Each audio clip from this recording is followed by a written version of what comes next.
Selamat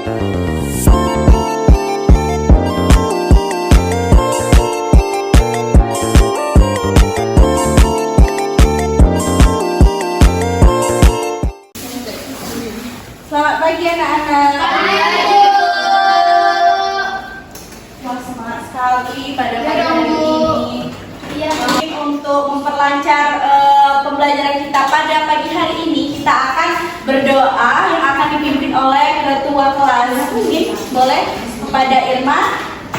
Baik, sebelum mulai pembelajaran, lebih baiknya kita berdoa. Terlebih dahulu berdoa dimulai. Berdoa selesai. Baik, terima kasih Irma. Oke, kita absen dulu ya. Mungkin ada hari ini yang tidak hadir. Hadir semua Ya. Oke, terima kasih saja untuk mempersingkat waktu pada pembelajaran kita pada pagi hari ini. Nah, mungkin dari pertemuan sebelumnya anak-anak sudah mengetahui nggak kita belajar apa pada pagi hari ini? Benar sekali. Di sini akan membahas tentang perubahan lingkungan. Ibu mau tanya kepada anak-anak ibu sekalian, apakah di rumah teman-teman sekalian itu ada dibedakan nggak antara sampah organik dan juga anorganik? Ada yang tidak, Bu? Ada yang Bu. Nah, kalau yang sekali itu apa dibedain nggak antara organik dan organik? Gimana contohnya itu? Coba jelaskan. Kalau sampah organik itu sampah yang sisa makanan, kulit buah, dan daun-daunan diolah menjadi kompos. Kalau sampah anorganik itu seperti plastik, kertas, dan logam dikumpulkan lalu dipisahkan berdasarkan jenisnya.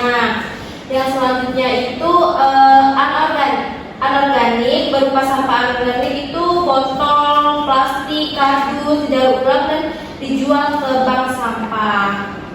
Ya, itu teman-teman bisa dijadikan motivasi. Benar sekali dan bagus sekali perbuatan yang sudah dilakukan oleh teman kita di Santari tadi dengan cara membedakan sampah organik dan juga anorganik. Ya, ada yang tahu nggak apa itu perubahan lingkungan? Saya, Bu. Ya, boleh Rira, apa itu? Jadi perubahan lingkungan adalah modifikasi atau transformasi berbagai aspek lingkungan alam, baik secara alami maupun akibat aktivitas manusia, Bu. Baik, benar sekali. Nah, di sini kita akan membahas tentang apa itu perubahan lingkungan, faktor penyebab dari perubahan lingkungan, dampak dari perubahan lingkungan, dan juga bagaimana sih solusi mengatasi dari perubahan lingkungan itu sendiri. Nah, benar sekali yang dikatakan teman kita tadi yang disampaikan oleh Rira. Perubahan lingkungan itu merupakan perubahan pada semua aspek, yaitu pada lingkungan berupa aspek di biotik maupun abiotik. Nah, perubahan ini dapat terjadi secara alami maupun juga karena aktivitas dari manusia itu sendiri.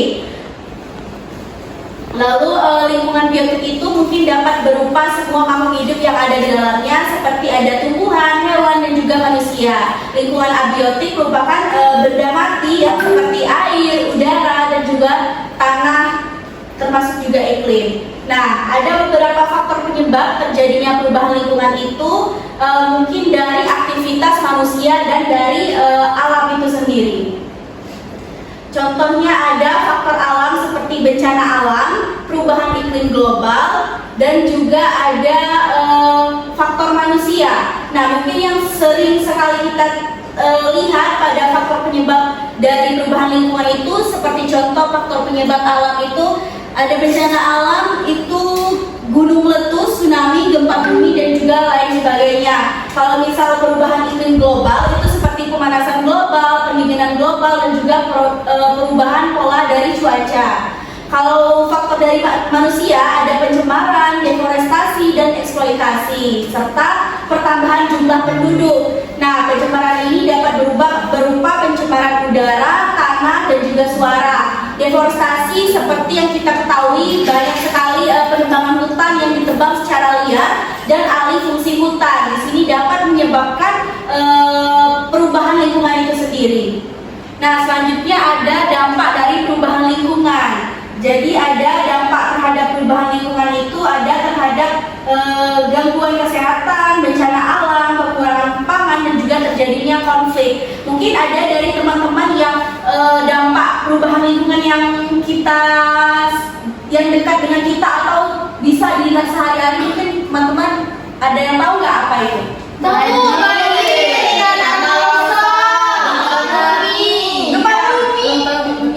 Benar sekali ya, pintar sekali anak-anak ibu ya. Nah, jadi bencana alam yang ada dampak dari terhadap manusia itu berupa banjir, tanah longsor, kekeringan, kebakaran, dan juga dapat menyebabkan kerusakan harta benda yang bisa mengakibatkan adanya korban jiwa.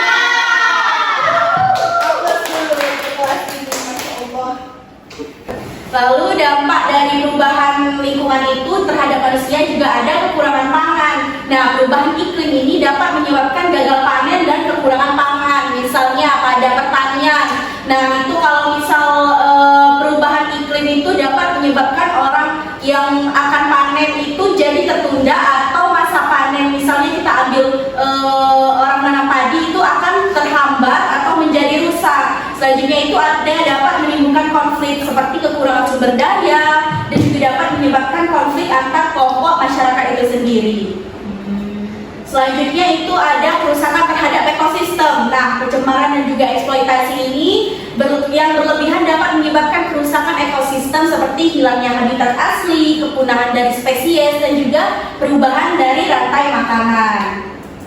Nah, ada juga tadi faktor penyebab dan juga dampak dari perubahan lingkungan. Tentunya kita bisa melakukan solusi dari perubahan lingkungan itu sendiri. Nah, adapun solusi dari perubahan lingkungan itu ada dengan mengurangi emisi gas rumah kaca, seperti beralih ke energi yang terbarukan seperti menggunakan matahari, angin, dan juga air.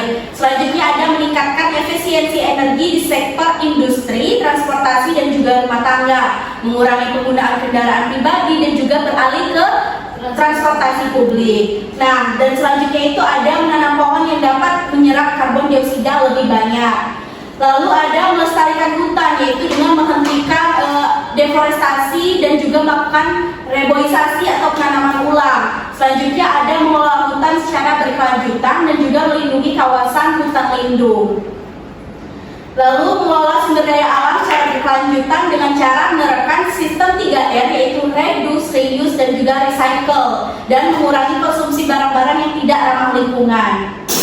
Baik, itulah tadi materi tentang perubahan lingkungan. Jadi selanjutnya di sini Ibu akan membagikan lembar kerja pada anak ibu sekalian. Dan di sini apakah sudah ada pembagian kelompok? Mau Ibu bagi sendiri? Mau Ibu yang membagikan atau kalian bagi sendiri? Ibu yang bagiin. Oke, jadi di sini kita akan dibagi menjadi 4 kelompok, yang dimana ada nanti kelompok pertama tentang pemanfaatan minyak jelantah, yang kedua ada pemanfaatan sampah daun, yang ketiga ada pemanfaatan limbah plastik, dan yang keempat ada pemanfaatan dari limbah kain perca. Nah, itu kan ada 4 kelompok yang masing-masing sudah Ibu berikan judul nih tentang pemanfaatan limbah. Nah, jadi Ibu mau memberikan LKPD berdasarkan keempat kelompok tadi.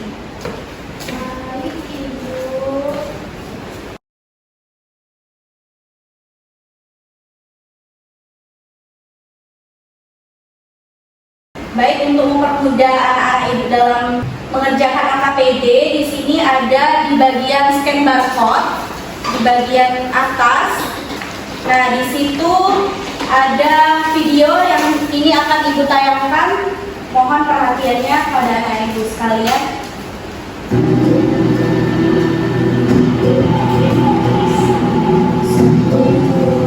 Persoalan pengelolaan sampah masih menjadi masalah pelik bagi Indonesia.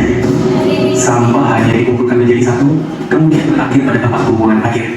Akan tetapi, timbunan sampah yang gunung di lokasi tempat pembuangan akhir ini memiliki dampak buruk bagi kesehatan manusia, juga kelestarian lingkungan.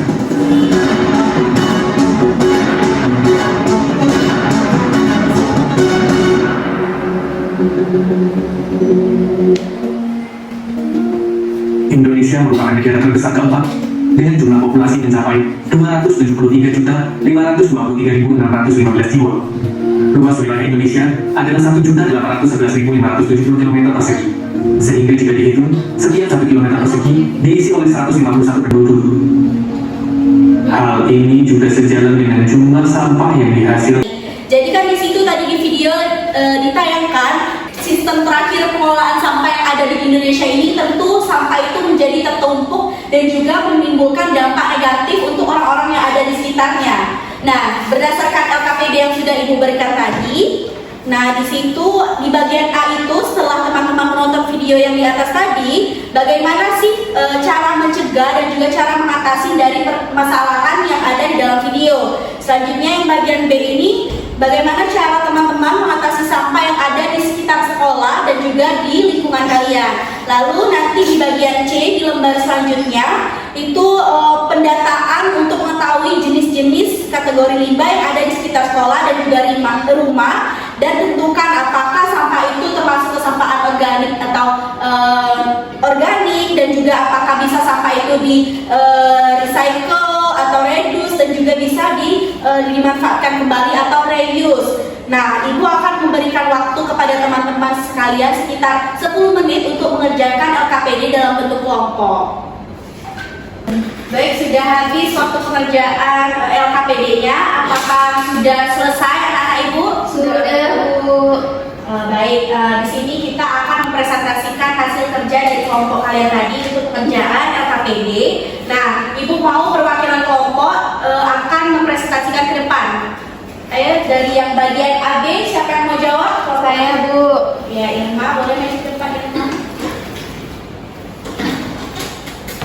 Baik, saya perwakilan dari kelompok 1 akan mempresentasikan hasil diskusi kelompok kami, yaitu terkait dengan video yang telah ditampilkan tadi tentang permasalahan itu tumpukan sampah di lingkungan. Adapun untuk cara mencegah dan mengatasinya, yang pertama itu dengan cara reduce atau mengurangi penggunaan barang satu kali pakai, beli produk dengan kemasan minimal, kemudian memperbaiki barang yang rusak, menyumbangkan atau jual barang yang tidak terpakai. Kemudian cara kedua yaitu dengan cara reuse atau memanfaatkan kembali dengan menggunakan wadah atau kantong plastik, berikan barang bekas kepada orang lain. Kemudian cara ketiga yaitu dengan recycle atau mendaur ulang, yaitu memisahkan sampah organik dan non-organik, mengantarkan sampah anorganik ke bank sampah, mengubah barang bekas menjadi barang baru dan fungsional. Kemudian untuk yang bagian B yaitu cara mengatasi sampah yang ada di sekitar sekolah kita ataupun di lingkungan itu dengan cara yang pertama itu edukasi dan kesadaran. Dengan meningkatkan kesadaran tentang masalah sampah pada guru, siswa, staf sekolah dan masyarakat, kampanye anti sampah dan workshop dan pelatihan. Kemudian yang kedua itu pengelolaan sampah di sekolah dengan menyediakan tempat sampah yang memadai, mendorong pemijahan sampah organik dan anorganik, kemudian mendaur ulang ke bank sampah dan mengkompos. Kemudian cara yang ketiga itu keterlibatan masyarakat dengan kerjasama dengan orang tua, mengadakan program bersih-bersih lingkungan, menggunakan media sosial untuk menyebarkan informasi tentang program pengerjaan sampah. Baik, sekian presentasi dari kelompok kami. Terima kasih. Sama-sama, terima kasih Mbak Irma. Boleh kita beri aplaus dulu. Oke, untuk yang pertanyaan selanjutnya yang bagian C, dari kelompok mana yang mau presentasi? Oke, akan dipresentasikan oleh anak pada anak. Boleh maju ke depan. Baiklah, di sini kelompok kami sudah mendata limbah-limbah yang ada di sekitar kami. Untuk yang pertama itu sampah dapur, yaitu termasuk ke dalam sampah organik. Itu dapat dikurangi dan juga dimanfaatkan kembali. Contohnya itu sisa-sisa makanan. Yang kedua ada sampah plastik, yaitu termasuk ke dalam sampah anorganik, dapat didaur ulang dan dapat dikurangi. Contohnya itu botol dan juga kantong plastik. Yang ketiga ada sampah kertas, itu termasuk dalam sampah anorganik yang dapat didaur ulang, dikurangi dan juga dimanfaatkan kembali. Contohnya itu adalah kertas bekas. Yang keempat ada sampah logam, yaitu masuk dalam sampah anorganik yang dapat didaur ulang dan juga dikurangi. Contohnya itu kaleng. Lalu yang kelima ada sampah kaca, yaitu masuk ke dalam sampah anorganik yang dapat didaur ulang, dikurangi dan juga dikurangi. Contohnya itu botol dan piring kaca. Yang keenam ada sampah tekstil yang masuk dalam sampah anorganik yang dapat didaur ulang, dikurangi dan juga dimanfaatkan kembali. Contohnya itu adalah pakaian bekas. Lalu ada sampah elektronik yang masuk dalam sampah anorganik yang dapat didaur ulang, dikurangi. Contohnya itu kabel elektronik. Dan juga yang terakhir ada sampah berbahaya yang masuk dalam sampah organik yang dapat dikurangi. Contohnya adalah obat-obatan yang sudah kadaluarsa.